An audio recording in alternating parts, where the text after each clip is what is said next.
We will continue with the Christmas story. Today we will read the story titled Jack's Flightless Christmas. All flights before Christmas are cancelled. The flight commander chirped the announcement in his booming voice, layered with authority.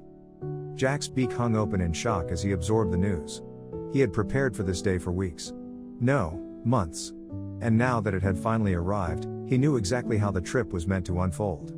His every meal was planned out perfectly, his nest was locked up for the winter, and no feather was out of place.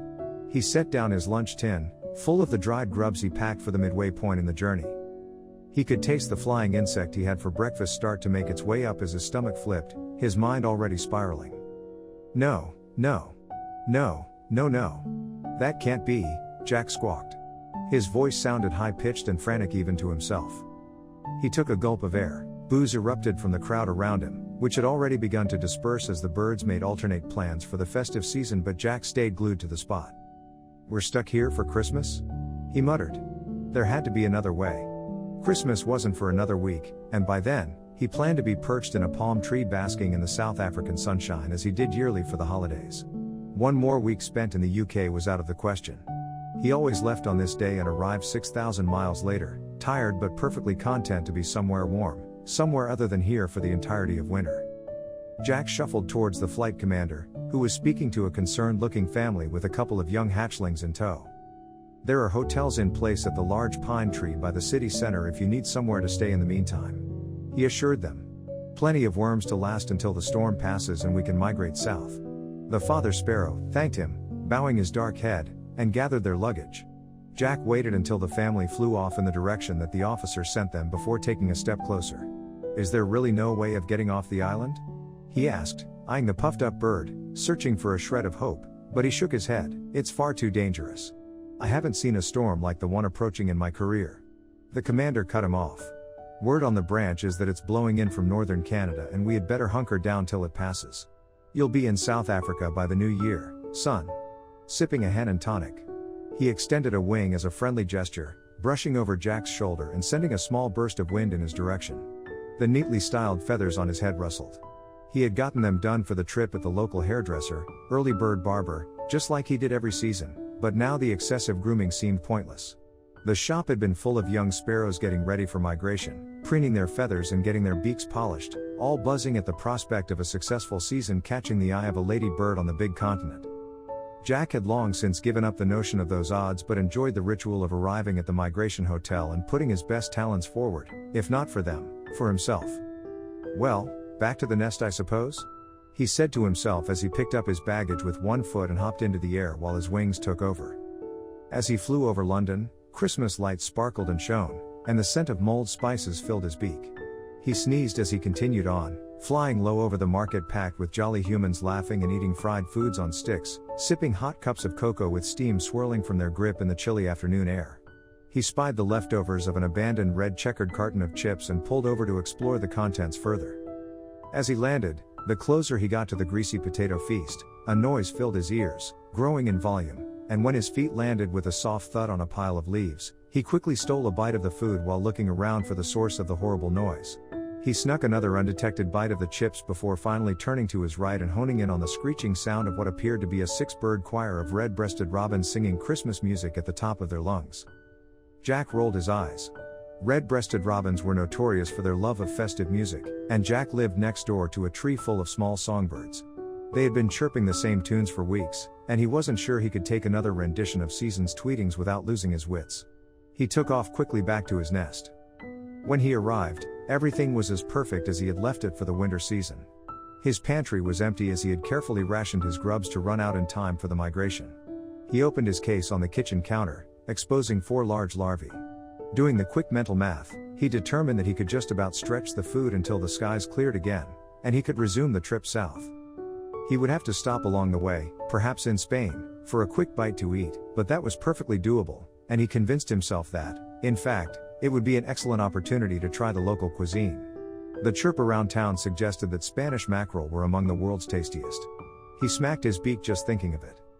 A draft of wind suddenly moved through the nest, shifting his mind from the warm sunny beaches of Europe to the grey chill of a UK December. He hated it here. And he hated Christmas. He should have bought the earlier ticket, which left last week, and he wouldn't be in this mess. The chipperness in the air only added to his realization that he was utterly alone, and it didn't help his rubbish mood one bit. There was a knock at the door, and Jack rose grumpily to answer it. He didn't have any friends, and he was still feeling depleted from being stranded on the island, so when he opened the door, the look on his face was apparent as he took in a tiny red-breasted hatchling which eyed him warily from the doorway. "What?" Jack asked gruffly. "What do you want?" The chick hopped a millimeter closer and answered quickly, "Hi, Mr. Sparrow. I'm sorry to bother you, but my mom said that your trip got cancelled, and she wanted me to invite you to our Christmas dinner if you don't have any plans." His voice was chirpy, and he avoided eye contact until after he said his piece. "No, thanks," Jack said as he closed the door on the chick. He couldn't think of anything worse than spending Christmas Day with an overly enthusiastic songbird family. He hopped into the living room, lay back on the sofa, and switched on the TV. Every channel was broadcasting about the storm, which was due to hit over the next few days. Another frosty chill ran through the wicker walls, and Jack pulled a leaf over himself.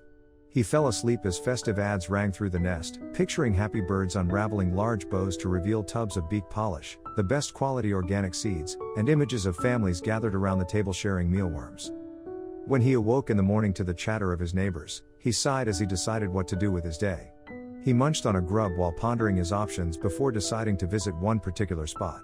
He closed the door behind him as he flew towards town. 20 minutes later, he was perched in the window, admiring a glowing image of the sun. It was on a wall behind a tanned woman standing at a desk which read sunbeds. 60p per minute. Jack stared at the posters of tropical trees and the beach with crystal clear water, and his mind drifted to the last time he felt the hug of the sun on his feathers and smelled the saltiness of the sea.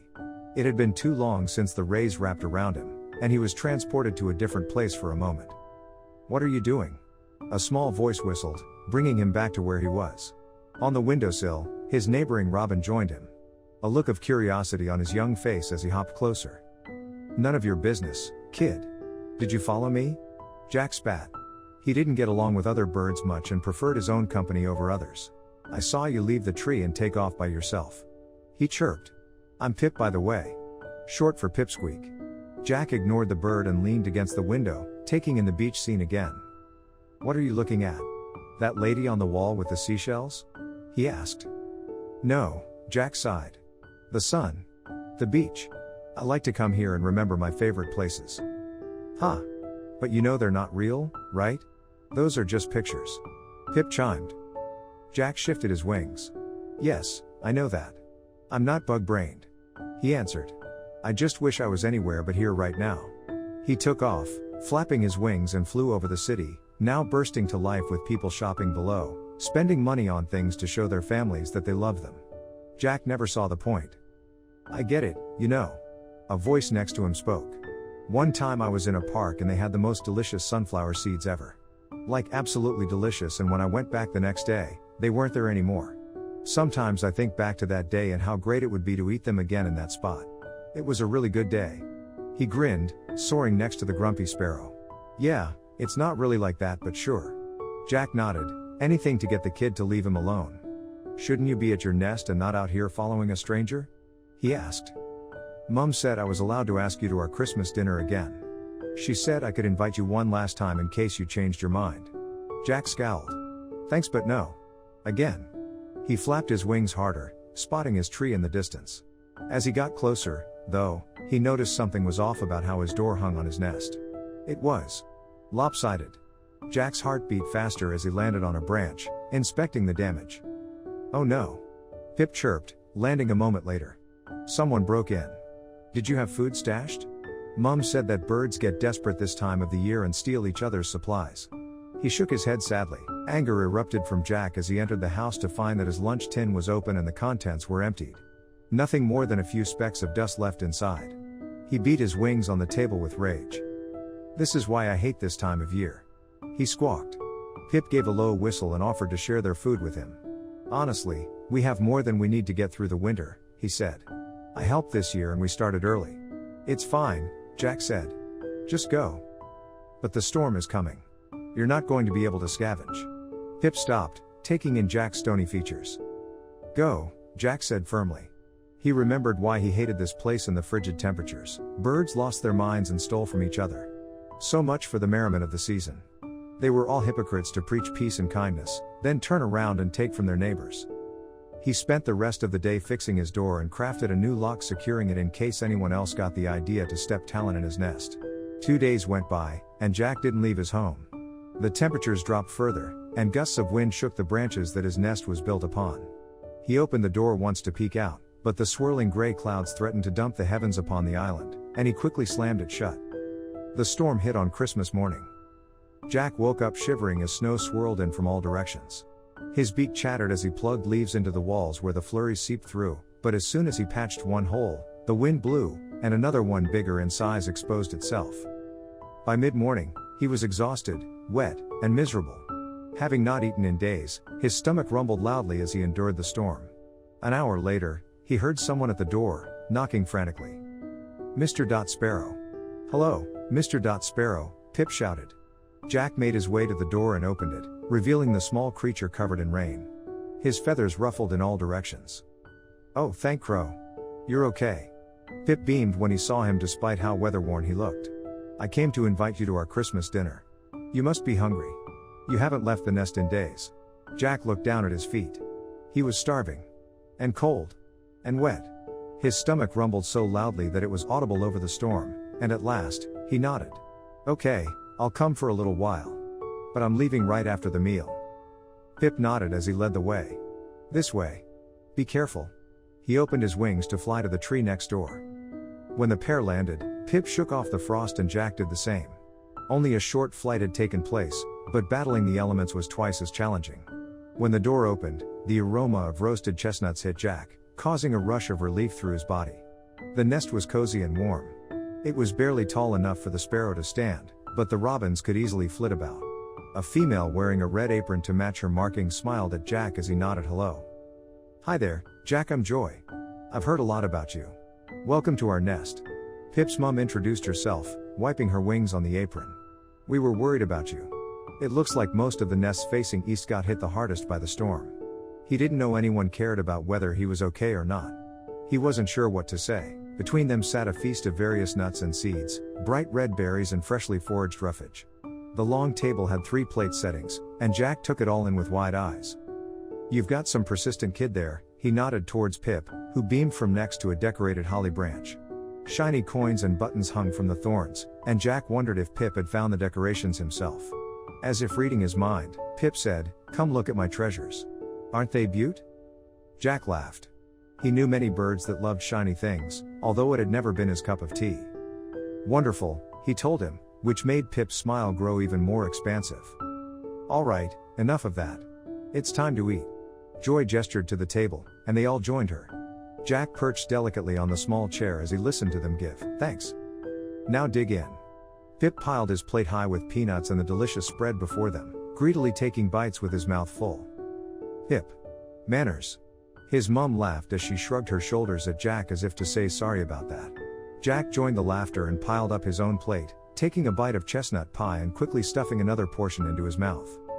The 3 sat around the table long after the meal was served.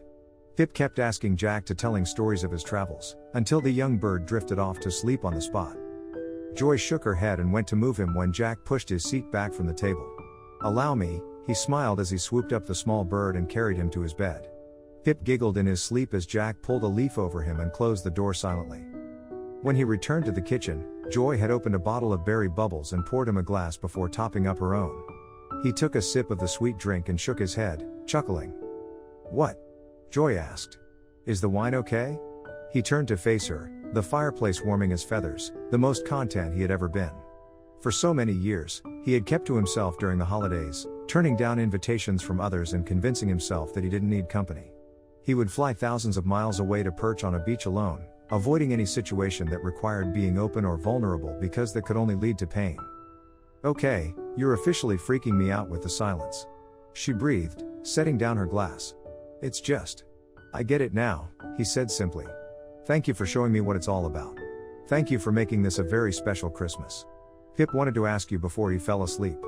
Will you be his pen pal while you're in South Africa? He doesn't have many friends and he clearly adores you. It would mean a lot